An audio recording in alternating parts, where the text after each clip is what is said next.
O ministro Alexandre de Moraes, do Supremo Tribunal Federal, determinou na sexta-feira a suspensão da rede social X no Brasil e coube à Anatel colocar a censura em prática. A Procuradoria-Geral da República afirmou que a decisão do Moraes preenche os requisitos da lei. Não é à toa que o Paulo Gonet está muito bem com o Alexandre de Moraes. E o ministro do STF impôs multa diária de R$50 mil a qualquer pessoa ou empresa que usar VPN para acessar o X. O Moraes usou a falta de um representante legal da rede social no Brasil para tomar essa decisão.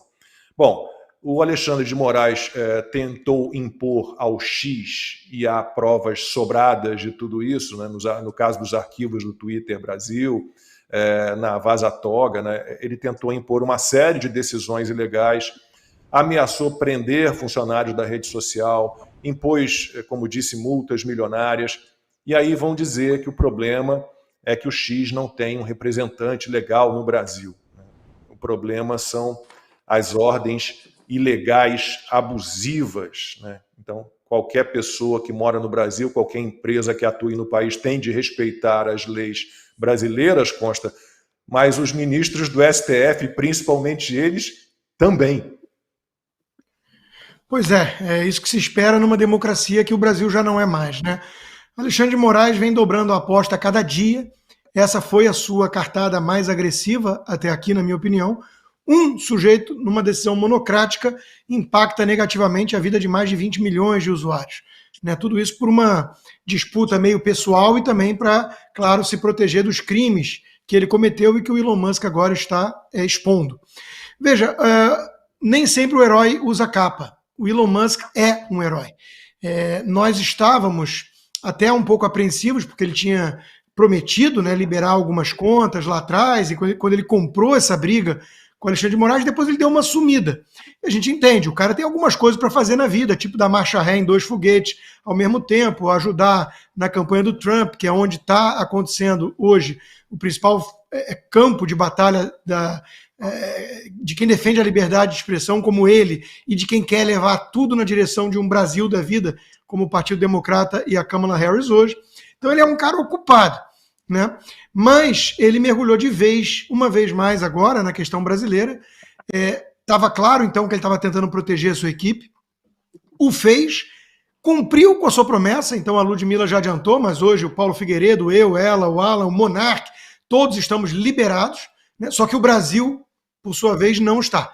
Então vem essa decisão esdrúxula, digna de Coreia do Norte. O Brasil já é uma ditadura, a Venezuela já chegou, a profecia do Paulo Guedes se concretizou. Nem 1 ano e meio, se essa turma voltar ao poder, o Brasil vira uma Venezuela. Viramos. Nem certas ditaduras conhecidas impedem a questão do VPN, mas o Alexandre de Moraes resolveu ir até esse limite do absurdo, né, parecendo-se cada vez mais com uma espécie de Kim Jong-un, né? Então é uma coisa realmente absurda o que está acontecendo, mas, na minha visão, pode ter sido, justamente por ser a jogada mais ousada dele até aqui, pode ter sido seu tiro no pé, pode ter um efeito bumerangue. Para começo de conversa, né, a desobediência civil. É hora de todo mundo ignorar uma decisão absurda, ilegal e ditatorial como essa. É hora de todo mundo usar a VPN e dane-se a multa, que não é tão exequível assim. Ele tem que, enfim, usar a VPN, chegar e ver quem curtiu, quem comentou, mas até os jornais estão publicando desde o exterior, mas responde a empresa no Brasil. Juridicamente, a Ludmilla talvez possa falar, mas eu conversei com alguns advogados, existe uma região meio cinzenta aí. Depois da decisão dele, TSE postou coisa no Twitter, Globo, a maior empresa, o maior conglomerado de negócios de comunicação no país. Um amigo meu chamou a atenção, para de chamar de imprensa, Rodrigo. É o consórcio, são empresas que visam poder e lucro e, por acaso, estão atuando na área de comunicação, né? Quando a gente fala jornalistas, imprensa, parece que há uma aura, né? Enfim, até o conglomerado do Globo postou, né? O PT, Partido do Presidente da República, usou o Twitter depois, e todo mundo está usando VPN. Eu posso dizer por mim, meu engajamento com 1.600.000 pessoas me seguindo na minha conta principal, lá com BR Constantino, meu engajamento estava muito menor, porque sob censura, né? Conta retida, que aparecia só quem usasse VPN. Então, minhas postagens tinham lá 500 curtidas, 1000 curtidas. Eu parecia um Guga Chakra da vida, que não está sob censura. Oi, Guga. É mais ou menos equivalente, né? Então, eu me sentia uma pessoa irrelevante no Twitter como o Guga. Hoje, minhas postagens estão com 25 mil, quase 30, algumas mais com 30 mil curtidas. Então, o alcance multiplicou por 30. E isso é o que o Alexandre de Moraes conseguiu com essa decisão. E a esquerda não está podendo usar. O Zé de Abreu já fechou a conta, o Janone está quieto, o imitador de focas deve estar com alguma conta falsa, mas não pode dizer que é ele, deve estar se coçando ou deprimido.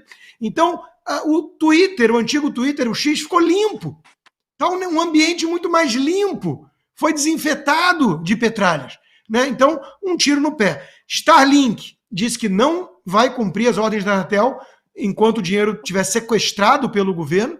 Então está trucando, até porque a decisão ali foi esdrúxula, a Lud pode comentar, mas eu nunca vi isso, né, de você ir atrás de uma empresa e depois ir atrás de outra empresa só porque tem o mesmo sócio. Então é um negócio de louco que está acontecendo no Brasil, mas enfim. E ele criou, como já disse, esses arquivos aí para denunciar os crimes do Alexandre que estão vindo à tona com provas. Então, meus amigos, o Elon Musk entrou de vez na briga do nosso lado. Ele não vai salvar o Brasil. Quem tem que salvar o Brasil é o povo brasileiro. Eu sou cada vez mais revolucionário, mais Thomas Paine. Eu hoje em dia entendo, ainda que não aprove, os jacobinos. É um negócio tão absurdo que está acontecendo no Brasil que eu cansei de quem vem com um papinho de diálogo, de instituição, porque a premissa de que nós temos funcionamento normal das instituições no Brasil é uma premissa ridícula, absurda. A imprensa, né, o conglomerado de notícias, né, está tentando normalizar a ditadura no Brasil, mas já é ditadura. E ditador, meus amigos, é legítimo tirar de qualquer forma. Vamos combinar, né? É legítimo tirar ditador de qualquer forma. Eu estou respaldado pelos pais fundadores da América, né? E também por alguns ministros do Supremo que já passaram lá na cadeira, né? E disseram em suas decisões, leis absurdas, inconstitucionais, ilegais, você tem que desobedecer. É hora de desobediência civil em larga escala. É o que eu peço, é o que eu proponho e que no dia 7 de setembro, que está logo ali, seja realmente a maior manifestação do planeta. Quero lembrar só que o risco jurídico no Brasil foi para as alturas. O palhaço, né, cúmplice, criminoso, vamos falar a verdade, do Barroso, que aliás é réu, confesso, não é réu porque não tem inquérito contra ele, mas é criminoso, confesso. Nós derrotamos o bolsonarismo. Ele diz, né, que é uma lenda falar de insegurança jurídica. O Bill Ackman, que é um dos maiores investidores do mundo, está dizendo que o Brasil ficou insustentável, investível. Né? O Elon Musk foi na mesma linha. Não dá para investir num país desses enquanto não normalizarmos, resgatarmos o Estado de Direito, as leis. Né? Então, a coisa está esquentando, a coisa está escalando. Qual é a minha esperança? Que o povo faça o que tem que ser feito, né? O povo brasileiro, sem esperar uma bala de prata, sem esperar milagre, e que o sistema podre carcomido, que tem muito cúmplice do Alexandre, ele não age sozinho, mas que o sistema se canse disso e veja que o custo está ficando muito alto. Daqui a pouco vem sanção econômica para o Brasil. O Brasil hoje é parte do eixo do mal. Estamos junto com o Irã, China, Rússia, Venezuela, Cuba, Nicarágua. Daqui a pouco vem o Trump aí, né? Eles devem estar esperando isso para ver. Mas vem sanção, vem punição na física para o Alexandre de Moraes e seus cúmplices. Tem leis sendo votadas aqui nesse sentido e já existem algumas. Né? Então, a coisa vai escalar. O Brasil está servindo como quintal e a coisa vai escalar. Se o sistema quiser preservar as galinhas dos ovos de ouro, assim como fez o impeachment da Dilma lá atrás, tem que se livrar do Alexandre de Moraes para arrefecer os ânimos, para entregar alguma coisa, né, para tranquilizar um pouquinho esse clima, né, de rebeldia, de guerra civil, vai quiçá, no limite. E a gente entende por que todo tirano desarma o povo. Né? Vai fazer o que está fazendo no Brasil, no Texas, companheiro? Acho mais difícil. O único foguete que dá ré do Elon Musk é o foguete físico dele, né? Aquele que ele manda lá para cima com satélites e depois volta, porque quando houve a discussão toda em torno dos Twitter Files Brasil, né? aquela coisa toda que foi, na verdade, uma continuação dos Twitter Files dos Estados Unidos, uma cópia quase perfeita do que estava acontecendo aqui nos Estados Unidos, mas uma cópia piorada, porque no Brasil houve esse dedo pesado de um ministro da Suprema Corte. Imagina, isso jamais aconteceria aqui nos Estados Unidos. Por mais que o FBI tenha o seu braço ativista sendo usado como arma política, a própria CIA também, o executivo, essa é a grande diferença aqui, né? É o executivo que coloca esses braços ativistas e censores. E no Brasil o perigo é maior, porque é exatamente o judiciário, é aquele braço a quem você normalmente recorre. E aqui os ministros da Suprema Corte, aqui ministros não, que aqui juízes, né? O Brasil não tem nada de juiz, a não ser um ou outro ali, e olhe lá. Aqui ainda tem, né? Você ainda tem uma instância ali, você ainda tem um braço da República que você pode recorrer com uma certa esperança, até, inclusive, por mais que o executivo seja militante, ativista contra o povo, censor. Essa semana veio também a público, né, a carta do Zuckerberg dizendo a Casa Branca pediu que eu censurasse A, B e C, que eu censurasse a história do computador do Hunter Biden, que eu censurasse o debate em relação a várias esferas da Covid dentro da pandemia. Então, essa eu acho que é a grande diferença, Lacombe, Consta e Lude. Aqui você vê um executivo que normalmente é o costume, né? O executivo que tem esse braço ditatorial nos países. Por isso que a nossa situação hoje no Brasil ela é tão grave, porque esse braço de política, de polícia política, vem do judiciário. E isso é gravíssimo e vai ser exposto. Muita gente não botou fé, né, no Elon Musk na história dos Twitter Files, e a gente pediu paciência, né? Primeiro que nós que temos que resolver os nossos problemas no Brasil. A gente não pode simplesmente deixar na mão do Elon Musk e do Congresso americano. Olha, será que vocês podem resolver para a gente? Ah, mas o Elon Musk, muita gente depois, né, na semana seguinte, a coisa deu uma arrefecida. Ah, mas o Elon Musk desistiu da gente. A gente sempre falava um pouco de paciência, as coisas demoram para serem construídas, a gente não pode ter esse nosso imediatismo, né? Boas revoluções demoram, são várias costuras, são vários pontos estratégicos que têm que ser costurados ao longo de várias situações, e agora nós estamos diante de uma situação que eu acho que nem o Alexandre de Moraes entendeu a roubada, para falar assim, o português das redes sociais, a roubada que ele se meteu, porque sexta-feira, aqui nos Estados Unidos, você abria a página das notícias internacionais, só dava Brasil e o banimento do X e Alexandre de Moraes, só. New York Times, ABC, MSNBC, Fox News, Al Jazeera, enfim, The Guardian.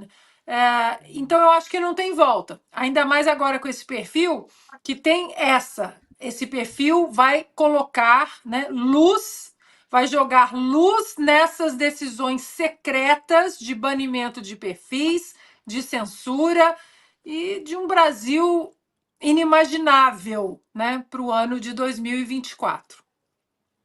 O que o Alexandre pode ter querido colocando esse assunto para ser julgado na turma? Então, muitos estavam falando assim, olha, eu acho que ele não vai tomar essa decisão sozinho, eu acho que ele vai levar o caso para a turma ou para o plenário. Eu, assim, francamente, eu já tinha pensado cá comigo, olha, em nenhum momento o Alexandre se constrangeu em fazer algo sozinho, em dar canetada, matar no peito e fazer a bostalhada dele como ele está acostumado a fazer. Ele nunca deixou de fazer isso. E agora ele também não deixou de fazer. Ele matou no peito e deu a decisão sozinho, monocraticamente, como ele sempre fez. Então, nada disso mudou. A pergunta agora é, o que ele quer levando esse caso assim, de supetão, na base da urgência, para a turma? E qual seria o voto de cada um desses outros ministros? Eu acho que se a gente for analisar o que ele está querendo, levando esse caso à turma, é o seguinte, ele já tem para ele como certo, provavelmente, que a turma vai endossar o que ele está fazendo, como forma de diluir as responsabilidades dele.